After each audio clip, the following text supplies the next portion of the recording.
Mmoja katika wanafunzi wangu ni daktari, yupo Mnazi Mmoja mpaka sasa.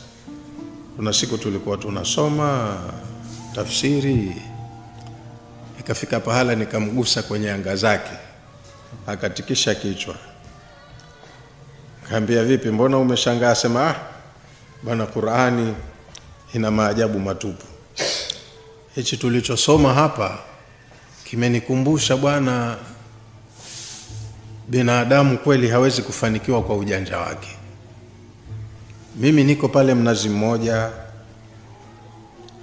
kuna kijana mmoja mtanashati, mtu mwenye maisha yake, kila wiki huwa anakuja kufanya medical check up.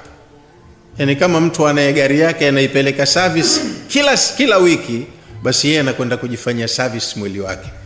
Anapima pressure, anapima sukari, anapima kila kitu kiko sawa. Kama kuna kasoro arekebishe. Kuna watu wanaishi hivyo, wanajipenda, anajikagua afya yake wiki mara moja,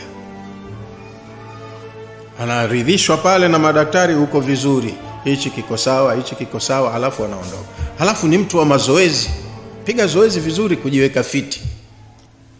Asema juzi huyu bwana akaja hospitali kufanya zoezi lake la kupima, kakaguliwa, yuko sawa kila kitu. Kaondoka kule hospitali, kafika pale nje utapoa pale panapoduka la madawa, kaanguka kafa. Hake wote tumeshangaa, madaktari tumeshangaa. Huyu jamaa anavyojipenda, halafu anavyojikagua, halafu kadondoka pale kafa. Naona kila mtu ana siku zake, zikisha huongezewi dakika.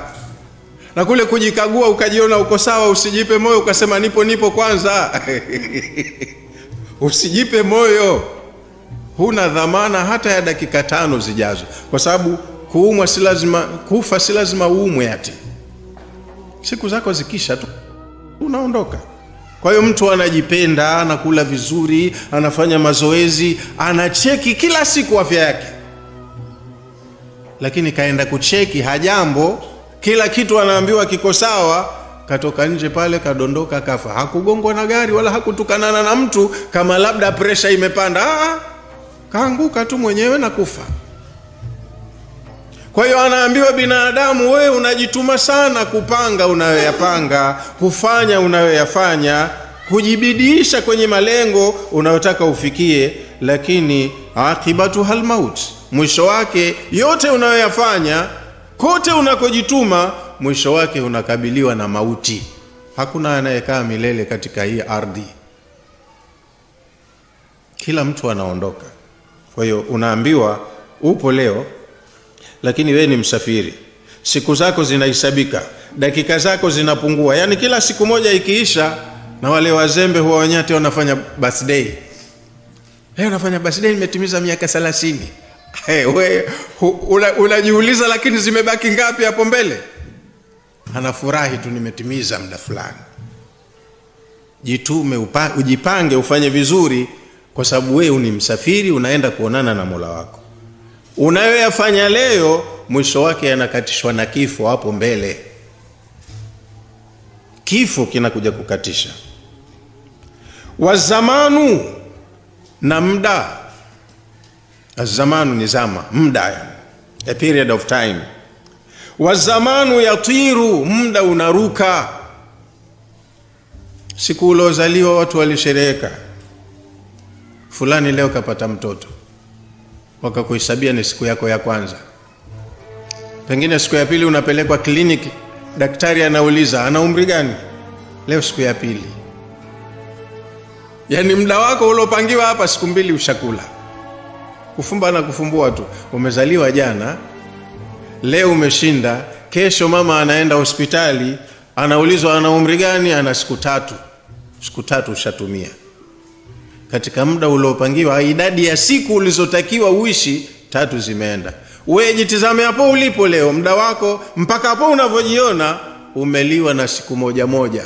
Ukipita usiku, ukipita na mchana, siku moja imeenda.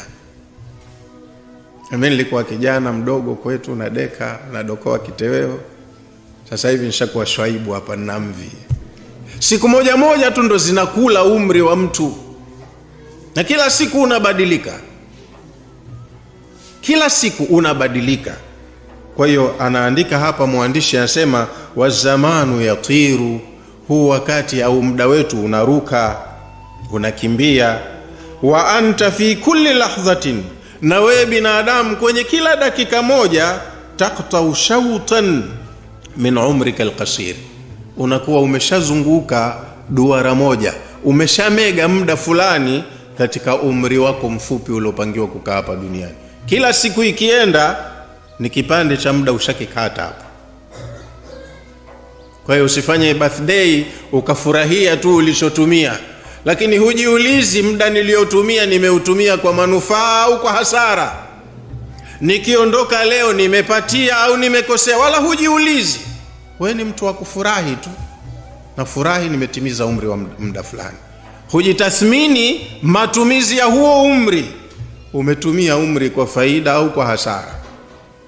Kwa hiyo Allah anatuonya, kila mwanadamu anaonywa. Unajituma sana, unajipenda sana, umejipangia mengi, lakini mwisho wa yote unakatishwa na mauti. Kwa hiyo muda unaruka, muda unakimbia, na kila ukipita kipindi fulani, basi wewe umeshamega sehemu ya muda uliopangiwa kukaa katika hapa dunia, katika dunia.